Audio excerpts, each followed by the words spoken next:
Alright, today we're going to look at division properties of exponents. By the end of this video you should be able to divide exponents with the same base, and you should be able to raise a quotient to a power. Okay, remember quotient just means division, so big word, but you should be able to raise a fraction to a power, let's say that. Alright,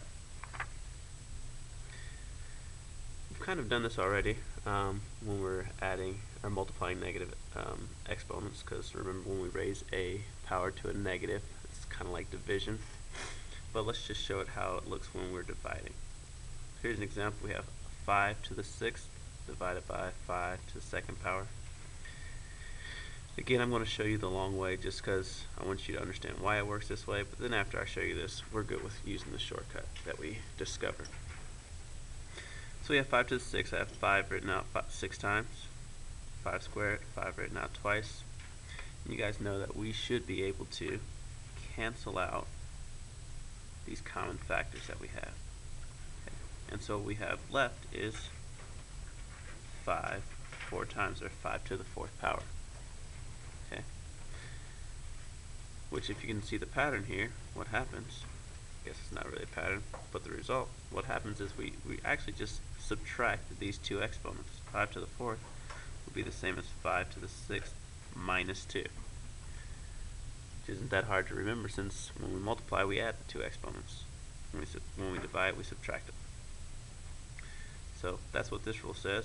For every non-zero integer we can subtract those exponents when we're dividing. Okay.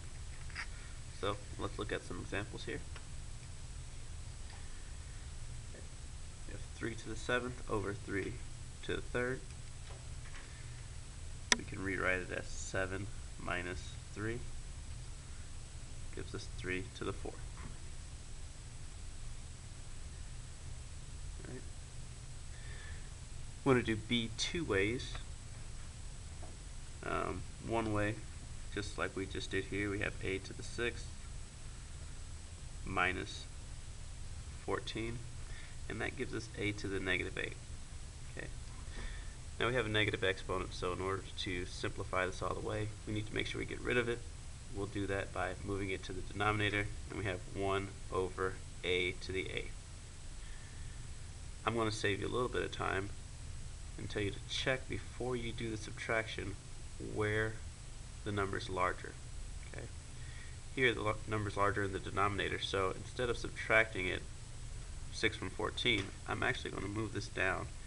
I'm going to rewrite my problem, and I'll just say, well, I know what's going to happen on the bottom. A is bigger on the bottom, so I'll say a to the 14th minus 6. In this way, I just save myself one step.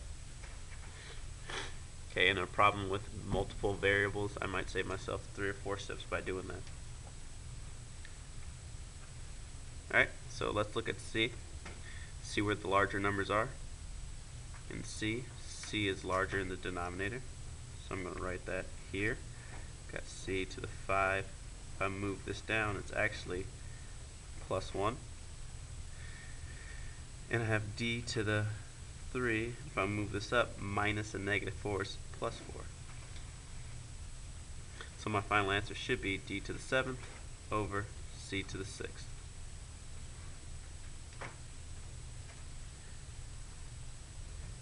Last one with this set of examples, we have n is larger up top, so I have n squared minus 1. M is larger in the denominator, so I have m cubed. This is a negative, so minus negative 1, which is actually plus 1, and over m to the 4th. Okay. So I hope you see how this is done. Not too bad, I would think. Okay. Our second target, like I said, what we wanted to get to was being able to raise a quotient to a power. And this isn't different than what we've done before. When we're raising something to a power, we're going to distribute our exponent to the exponents inside. Okay. And so you see this example, we have x over y to the 3rd. That would be x to the y times x over y times x over y. which gives us x cubed over y cubed. We'll do that same thing here. We'll distribute. Okay, and we can just leave it here. Do the same thing here. We distribute x cubed over y to the 6th.